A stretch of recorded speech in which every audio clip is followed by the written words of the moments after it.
ಕೀರ್ತಿ ಯಲ್ಲಪ್ಪ ಸತ್ಯನಾಯಕ್. ಇಂದು ನಾನು ಸಚೇತನ ಕಾರ್ಯಕ್ರಮದಲ್ಲಿ ಭೂಮಿಯ ಕೆಳಗೆ ಬೆಳೆಯುವ ತರಕಾರಿಗಳು ಮತ್ತು ಭೂಮಿಯ ಮೇಲೆ ಬೆಳೆಯುವ ತರಕಾರಿಗಳ ಬಗ್ಗೆ ಕುರಿತು ಮಾಹಿತಿಯನ್ನು ಹೇಳುತ್ತೇನೆ. ಭೂಮಿಯ ಕೆಳಗೆ ಬೆಳೆಯುವ ತರಕಾರಿಗಳು: ಬಟಾಟಿ, ಬೆಳ್ಳುಳ್ಳಿ, ಈರುಳ್ಳಿ. ಬಟಾಟಿ ಕ್ಯಾನ್ಸರ್ ತಡೆಗಟ್ಟುವಿಕೆಯನ್ನು ತಡೆಯಲು ಸಹಕಾರಿಯಾಗಿದೆ. ಬಟಾಟೆಯನ್ನು ಬೇಯಿಸಿ ಅಥವಾ ಕಿಸುಕಿ ಸೇವಿಸುವುದು ಉತ್ತಮ.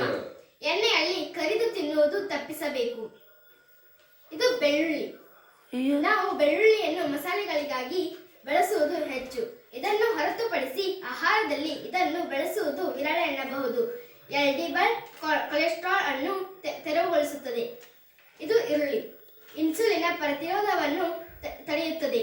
ಈರುಳ್ಳಿಯಲ್ಲಿರುವ ನಾರಿನಂಶವು ಕರುಳಿನ ಆರೋಗ್ಯವನ್ನು ಸುಧಾರಿಸುತ್ತದೆ. ಈಗ ನಾನು ಭೂಮಿಯ ಮೇಲೆ ಬೆಳೆಯುವ ತರಕಾರಿಗಳ ಬಗ್ಗೆ ಹೇಳುತ್ತೇನೆ. ಬೆಂಡೆಕಾಯಿ, ಮೆಣಸಿನಕಾಯಿ, ನಿಂಬೆಹಣ್ಣು, ಟೊಮೆಟೊ, ಕೋಬಿಸ್, ಕೊತ್ತಂಬರಿ. ಇದು ಬೆಂಡೆಕಾಯಿ. ಸಕ್ಕರೆ ಮಟ್ಟವನ್ನು ನಿಯಂತ್ರಿಸಲು ಸಹಾಯ ಮಾಡುತ್ತವೆ. ಗರ್ಭಿಣಿಯರು ಮತ್ತು ಹಾಲುಣಿಸುವ ತಾಯಂದಿರು ವೈದ್ಯರ ಸಲಹೆ ಪಡೆಯುವಂತೆ ಸೂಚಿಸಲಾಗಿದೆ. ಇದು ಕೊತ್ತಂಬರಿ. ಹೃದಯದ ಆರೋಗ್ಯ ಉತ್ತೇಜಿಸುತ್ತದೆ. ಕೆಂಪು ರಕ್ತ ಕಣಗಳನ್ನು ಹೆಚ್ಚಿಸುತ್ತದೆ. ಆಕ್ಸಿಡೇಟಿವ್ ಒತ್ತಡದಿಂದ ದೇಹವನ್ನು ರಕ್ಷಿಸುತ್ತದೆ. ಇದು ನಿಂಬೆಹಣ್ಣು.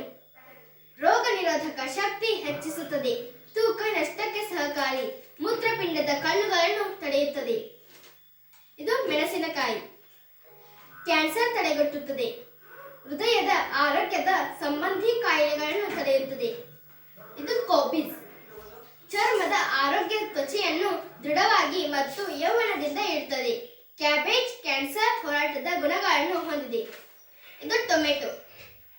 ರೋಗ ನಿರೋಧಕ ಶಕ್ತಿ, ದೇಹದ ಶಕ್ತಿಯನ್ನು ಬಲಪಡಿಸುತ್ತದೆ. ಟೊಮೆಟೊ ಸೇವನೆಯು ತೂಕ ನಿರ್ವಹಣೆಗೆ ಸಹಕಾರಿಯಾಗಿದೆ. ಧನ್ಯವಾದಗಳು.